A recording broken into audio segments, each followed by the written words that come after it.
Treatment session घेतले 2, त्याच्यानंतर काय काय चेंजेस आले तुम्हाला साधारणपणे? तुमचं जे मिनिस्कस आणि लिगामेंट इंजुरी याच्यामध्ये काय चेंजेस आले?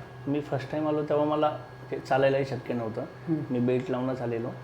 त्यानंतर फर्स्ट थेरपी आणि सेकंड थेरपीनंतर मला आता मी 80% तर मी पूर्ण नॉर्मल झालो. ओके.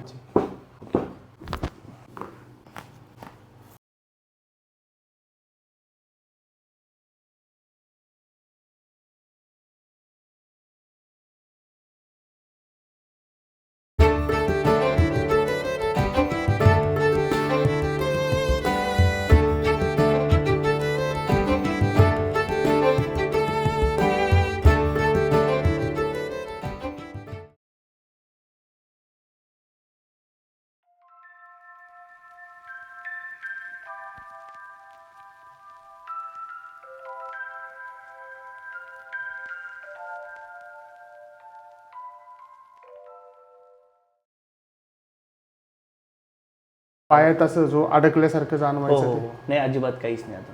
नाही ना? हो एकदम रेग्युलर, म्हणजे नॅशनल मुवमेंट दिसते आता. नॅचरलमध्ये, फ्लोमध्ये. आणि असं भरून आल्यासारखा पाय वाटतो ते? नाही आता काहीच नाही, म्हणजे मला आता मी आजारीच नाही असं वाटतं. बरं ठीक आहे, चला.